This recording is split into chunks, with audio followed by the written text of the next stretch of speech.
On fournit aussi 60 000 chèques numériques et 10 000 ordinateurs pour les étudiants qui n'ont pas les moyens de s'équiper.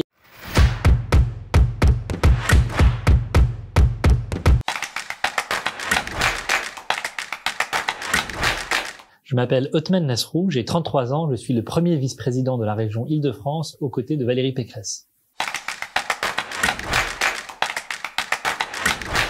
Ça fait maintenant plusieurs années que nous sommes mobilisés sur ce sujet de la précarité étudiante et c'est vrai que cette crise sanitaire a considérablement aggravé les difficultés avec beaucoup d'étudiants qui ont perdu par exemple leur petit boulot et une vraie perte de revenus qui donne des difficultés majeures. Et donc, avec Valérie Pécresse, on a choisi de se mobiliser massivement pour leur venir en aide et les soulager d'un certain nombre de ces difficultés.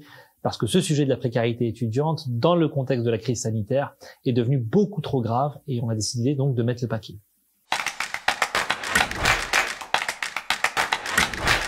On a plusieurs dispositifs selon les situations. Ils sont tous sur le site de la région Île-de-France et j'invite tout le monde à se connecter dessus.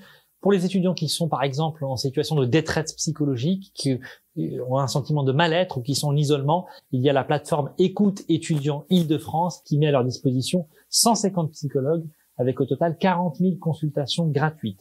Alors les 15 000 pré-étudiants où nous nous portons garant caution à la place des familles qui malheureusement aujourd'hui n'ont plus toujours la capacité de se porter garant, les 400 chambres d'hôtel à disposition pour l'hébergement d'urgence des étudiants, les distributions alimentaires qui sont organisées sur les campus et ce que nous travaillons aujourd'hui avec un certain nombre d'acteurs sur l'avance des APL et j'espère que c'est une expérimentation aujourd'hui qui va porter ses fruits pour que ces APL puissent être débloqués en avance pour les étudiants aussi qui en ont besoin là aussi pour leur garantir un logement digne.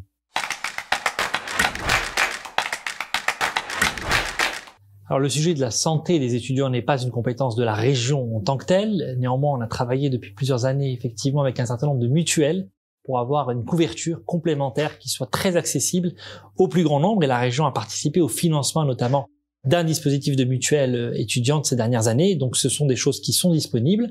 Néanmoins, encore une fois, aujourd'hui, notre sujet, c'est avant tout cette question de la détresse psychologique qui a atteint des proportions très préoccupante dans le contexte de cette crise sanitaire. Et donc, je redonne cette adresse Écoute étudiants Île-de-France, mais ça vient évidemment s'ajouter à tout ce qu'on finance par ailleurs en matière de santé des étudiants, mais on est en financeur d'un certain nombre d'organismes et on n'opère pas directement ce sujet qui n'est pas de notre compétence.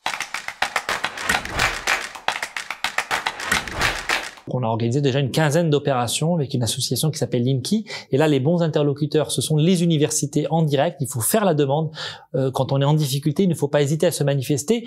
On fournit aussi 60 000 chèques numériques et 10 000 ordinateurs pour les étudiants qui n'ont pas les moyens de s'équiper. Et aujourd'hui, malheureusement, les cours en distanciel sont devenus la norme.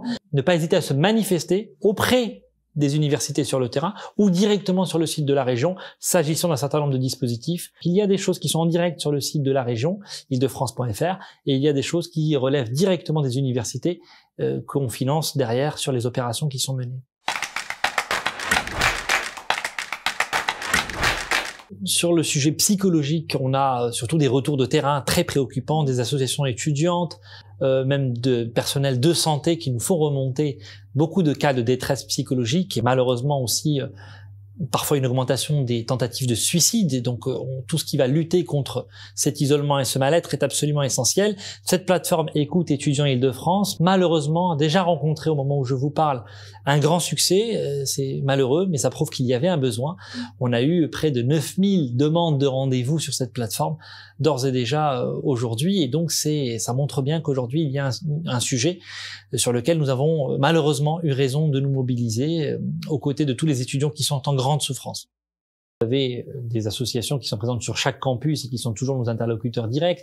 On travaille évidemment beaucoup, c'est pas une association, mais c'est un acteur majeur avec le Crous qui opère pour nous et qui nous transmet par exemple les dossiers des étudiants qui sont en situation les plus précaires, notamment pour les chambres, les 400 chambres d'hôtel que nous avons mis à disposition. Mais derrière ce Crous, il y a aussi toutes les associations étudiantes que vous connaissez dans vos campus et on travaille avec vraiment toutes ces associations-là.